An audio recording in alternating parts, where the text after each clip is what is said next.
We've set our goals for the new year, and whether we're still on track or perhaps we've fallen off the wagon, our next guest is here to give us some inspiration to continue on our path to success. Trevor Boland is the author of Take Charge and Change Your Life Today, _today, and I'll tell you why in here in a little bit. He is someone who knows how to do this firsthand. Trevor, we welcome you to the show. Thank you. Thanks for having me. We had an opportunity to chat before the show, and in a nutshell, I could probably tell you at least the most impactful portion of your life in about 2 sentences. You were $82,000 in debt before you were even 20. Yeah. You paid that off in less than 5 or 6 years, and you're now a millionaire. Yes. Yeah. Along the way, here's the third sentence, you lost 100 pounds. Yeah. How do you do that?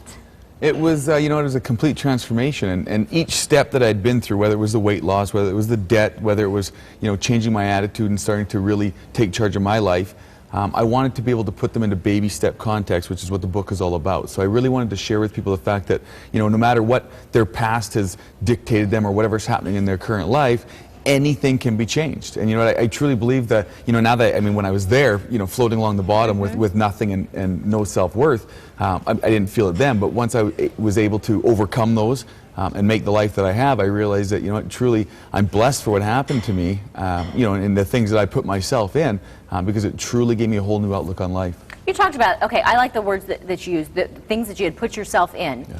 So whether it's your financial worth or your self-worth, how did you get to the bottom, as you call it, Yeah. with your weight and with your debt? I think the biggest thing was not paying attention. Now that we see it a lot today in the world too, where people they'll take that bill or those bills, they'll leave them in the envelope, they'll put them in the drawer, they'll bury their head in the sand, and they won't really, come to grips with what's actually going on. And then that was what I was doing. And before I knew it, I was, $85,000 in debt. But once I structured a plan to come out of that, the first step was saying, I need to change. Okay. The first step was saying, I did this, I'm responsible for it, I spent it, I will fix it.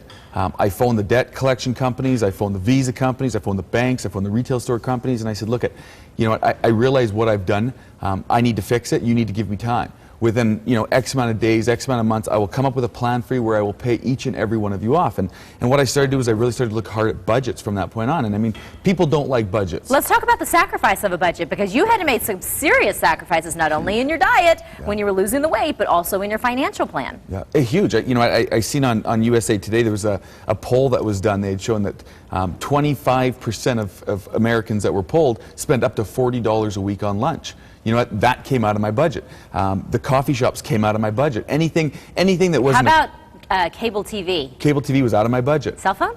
Cell phone was out of my budget. Anything that wasn't speaking my language. Well, anything that wasn't critical to my survival had to come out, because I had to find an extra $10 every month that I could go to chunk off these bills, chunk off these payments. And you know what? Within about a 4-year period, I'd gone from being $85,000 in debt to making my first $1 million in a single year.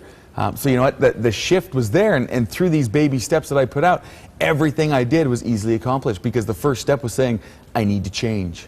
What is the most common question you get when you share a story with people? I think the most common is how to do it, right? Because I think people realize that it does take some work, but they want to know the fastest route to get it done. And you know what, there really is a fast route, because when you're sitting at day 1, it seems like it's going to be so long out. When you're sitting at day 364, it was a breeze. So you know what, although it seems like it's going to be a lot of work and a long time to get it done, it is not. Once you make that one change today, it's going to be 2 tomorrow, 3 the next day, and you know what, it's going to start to flow through these series of steps.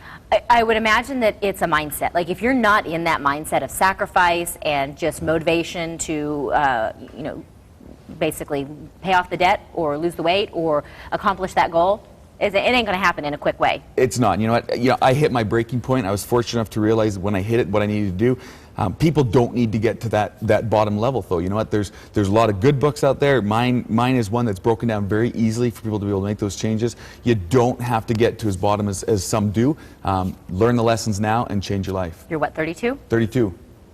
All right. True testament to hard work and sacrifice. We appreciate you sharing your story with us, and people can find out more about your story in your book, and that book, of course, is on Amazon, and we'll have a link to his website on sonoranliving.com.